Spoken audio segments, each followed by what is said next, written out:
سلام بچه ها، چطورین؟ یه نکته اول کار بگم که من خودم از ویدیوهایی که اول کلی یارو صحبت میکنه بعد میگه از من حمایت کنید و فلان اینا بدم میاد. خب این یه نکته، ولی دوست دارم همین اول کاری بگم چون شروع کارم هست. من بالاخره 5 سال توی این زمینه فعالیت کردم، 5 سال دهنم سرویس شده به معنای واقعی کلمه که این چیزایی که دارم بهتون میگم رو یاد گرفتم. یعنی من به صورت تجربی یاد گرفتم بدون هیچ دررحمی توی این بازار شلوغ. و الان دارم در اختیارتون میذارم. خیلی خیلی نیاز دارم به این حمایت شما و ممنونم پیشاپیش که انتخابم کردید و دارید این ویدیوها رو میبینید. منم کل تلاشمو میکنم که به بهترین چیزها شما رو برسونم توی ادیت و بهترین آموزش‌ها رو در اختیارتون بذارم که نیاز نباشه اصلا برید و دوره‌ای رو تهیه بکنید. پس ممنون میشم حمایت بکنید همین اول کار. پس بریم سراغ آموزش رو، دیگه بحث رو طولانی نکنم.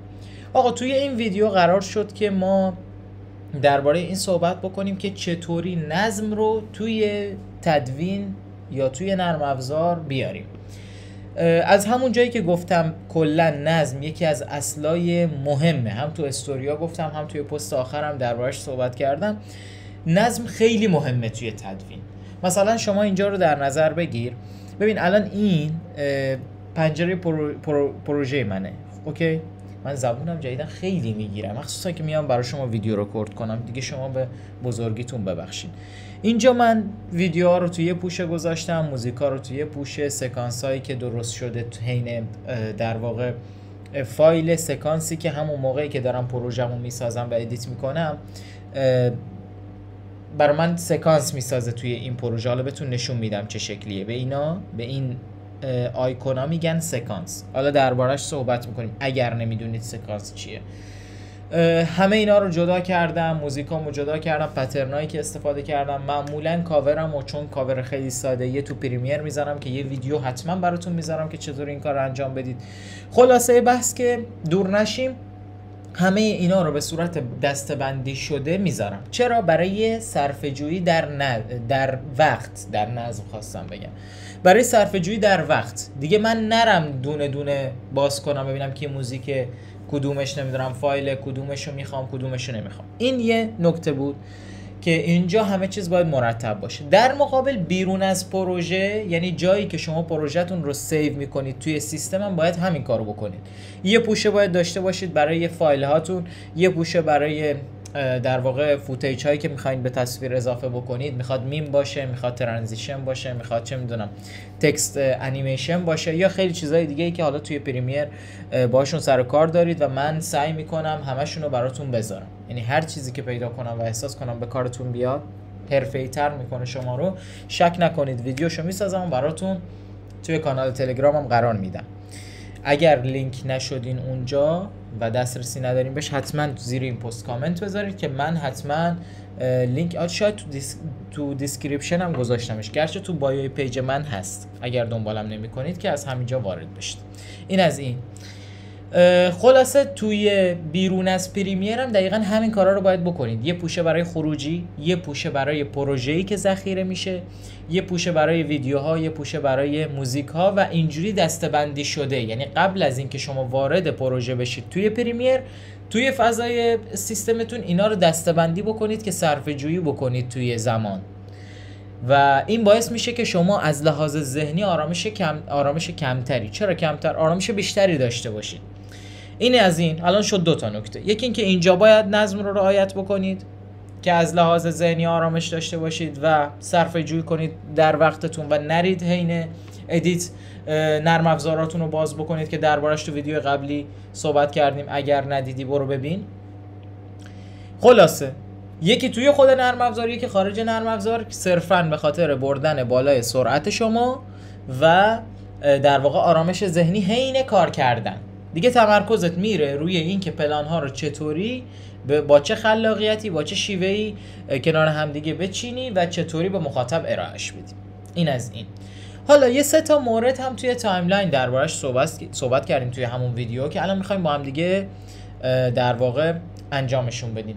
یکی از مواردی که دربارش صحبت کردیم لینک کردن ویدیو هست. ببین الان اینجا من ویدیوی خاصی ندارم، یه دونه راش بیشتر نیست، ولی یه موقعی بذار ببینم این کجاست. یه موقعی مثلا این شکلیه، این چی میگم؟ این شکلیه. الان یه دونه از این راشا رو من جابجا بکنم کل این ساند افکت ها به هم میریزه و دوباره باید زمان بذارم، دوباره سر ضرب، دوباره سر همون المانی که میخوام این مثلا لوپ بیاد، یا میخوام اون صدای مثلا ساند افکتی که گذاشتم زیر اون مثلا المان وقتی میاد این صدای باشه، همش به هم میریزه و دوباره دونه دونه و تک به تک باید همینا رو انجام بدم. خودت دیگه حجم ساند افکت هایی که اینجا هست حالا باز زیاد نیست، ولی خب به نسبت بازم زیاده، به نسبت این پروژه اینستاگرامی زیاده و کوچکترین تغییری توی اینا ممکنه مثلا مخاطبی که من میخوام به یه هدفی برسونم توی این ویدیو به اون هدف نرسه، به خاطر بی‌نظمی یا به خاطر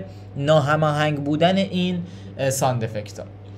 همونطوری هم که میدونید، حالا این نکته تکمیلی بگم، همونطوری که میدونید ساند افکت ها مستقیم روی احساس ویدیو یا احساسی که اون ویدیو میخواد به مخاطب انتقال بده تاثیر میذارن و خیلی مهمن. اینکه کجا قرار بگیرن، چه ساند افکتی کجا، همشونو درباره‌شون صحبت خواهیم کرد.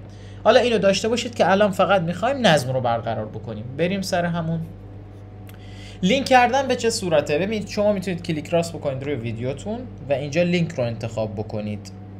کجاست؟ البته اینجا لینکه، میبینید که دوتاشون سفیدن، دوتاشون انتخاب شدن، لینکن. من میتونم آن لینک کنم، یعنی لینکشون رو بردارم. اوکی، میتونم یه کار دیگه بکنم، این ستا رو بگیرم و با هم دیگه لینکشون کنم که دیگه جا به جا نشن. کجا رفتی لینک؟ آها، حالا یا لینک یا گروپ فرقی نمیکنه، اینا واقعا با هم دیگه تفاوتی ندارن. نگاه کن، گروپشون کردم، حالا میخوام آن گروپ کنم، دوباره اینو میذارم آن گروپ میشه. الان دیگه گروپ نیستن، ببین فقط این دوتایی که با هم دیگه گروپ بودن، این دیگه گروپ نیست باشون. اوکی، این یکی. دو اینکه عوض کردن رنگ لایه ها. بذار من یه چند تا کات اینجا بزنم. ببین فکر کن باز تو این پروژه رو داری، چرا رنگ لایه های من اینقدر متفاوته؟ گرفته چی شد؟ مثلا اینو میدونم ترانزیشنه، اینو میدونم که این اصلا عکسه. اوکی، اینو میدونم که نست شده، این میدونم ویدیو اصلیمه، اینا میدونم که مثلا صداهام هستن. اوکی، چرا رنگ لایه ها رو عوض میکنم؟ برای نظم بیشتر. دیگه من اینجا نمیرم دونه دونه فوتیجا رو باز بکنم و ببینم که کدوم چیه و مثلا جابجا نشن فلان نشن. دیگه اینجا میدونم، یعنی چشمی که نگاه میکنم متناسب با اون رنگی که دارم میبینم متوجه میشم. حالا چطوری رنگ لایه ها رو عوض بکنم؟ خیلی راحته. اینجا یه کات بزنم، میام جلوتر این دونه کات اینجا بزنم. آقا رو هر فوتیجی کلیک راست بکنی، گزینه لیبل رو انتخاب بکنی، اینا کلا رنگن، هر کدومش رو انتخاب بکنی. مثلا من آقا میخوام یلو باشه، زرد میخوام. اوکی، یه دونه دیگر هم انجام بدیم که حالا بره تو ذهنتون قشنگ. آقا این لیبل میخوام چه میدونم این باشه، مثلا میخوام صورتیه، گلبهیه، چیه، همون میخوام این باشه. اوکی، اینجوری رنگ لایه ها رو عوض میکنی و متوجه میشی چی کجاست. گرچه این نکته هم بهتون بگم که تو پروژه های بزرگ این خیلی به کارتون میاد، ولی خود پریمیر دیفالتش این شکلیه. مثلا یعنی من اینجا نیومدم این رنگ اینو عوض کنم، رنگی دیفالت عکس توی پریمیر این شکلیه، این رنگیه. دیفالت ترانزیشن از این نوعی که من اینجا گذاشتم این شکلیه. دیفالت نست همین سبز است. دیفالت ویدیو همین آبی است، آبی زشتی که اینجا میبینید. اوکی، این از این. سومین موردی که دربارش صحبت کردیم، فرض رو بر این بگیرید که آقا شما چند تا ویدیو دارید که این شکلیه رو هم دیگه. حالا اینا کوچکترین چیزی، کوچکترین اتفاقی بیفته یا تایملاین رو کلا شلوغ میکنه. خب مثل همین، بذار دوباره برگردم رو اون پروژه. مثلا ببین من اینجا اینو نست کردم، اینو نست کردم، گفتیم که سبز رنگ نست کردنه. چرا نست کردم؟ الان نستشو که باز بکنم میبینی که مثلا اینجا یه پریمیر هست. مثلا حالا این نستش کوچیکه، فکر میکنم به خاطر افکت این کارو کردم. یا مثلا اینو باز کنیم ببینیم چه خبره.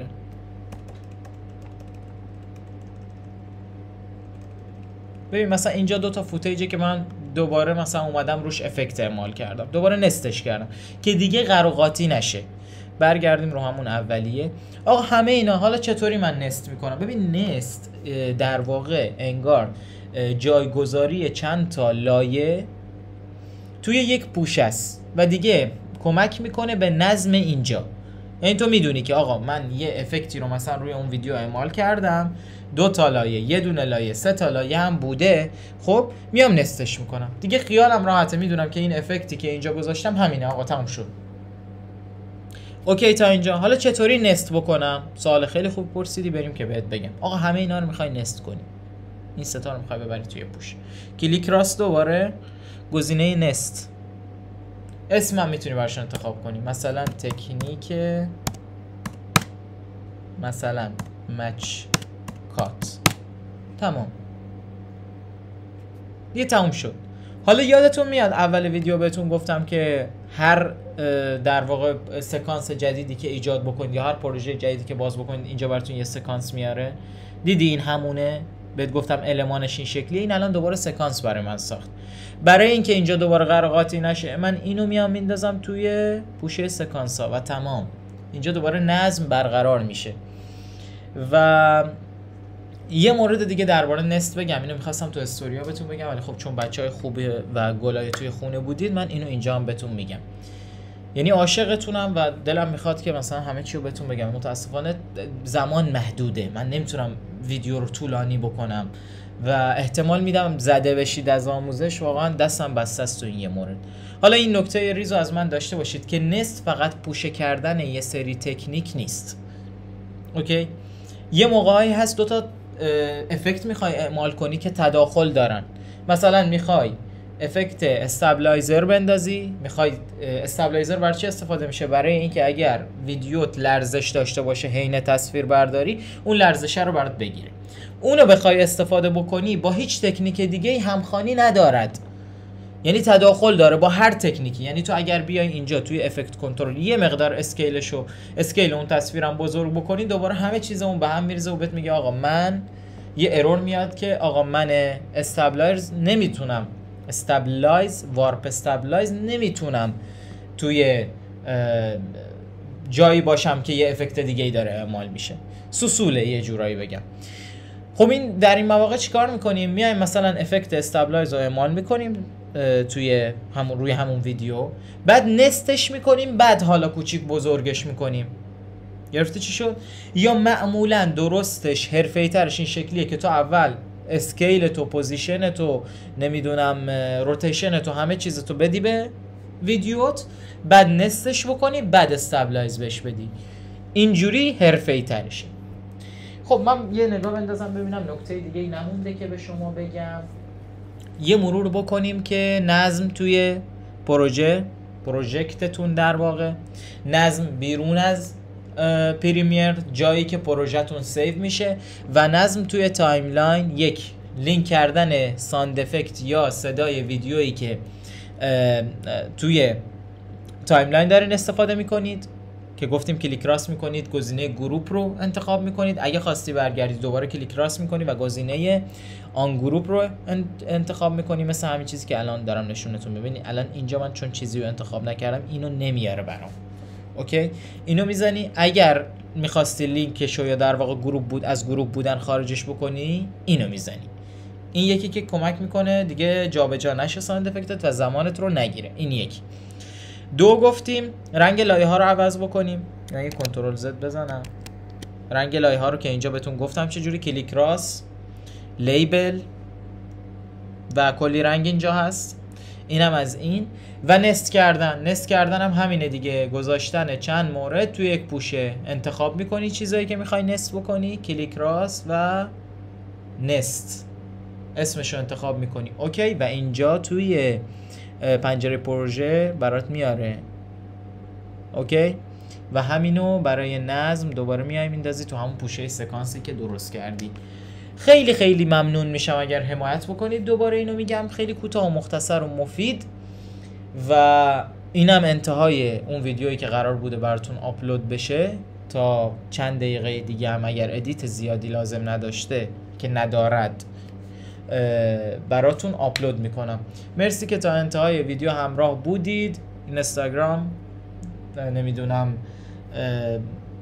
چی بود، اینستاگرام و تلگرام و یوتیوب من در خدمتتون هستم. هر سوال چیزی بود میتونید از من بپرسید یا پیشنهاد بدید که چه آموزشی براتون زیر همین پست بگیرم. دمتون گرم، استفاده بکنید از این آموزش‌ها، دست کم نگیرید و میبینمتون.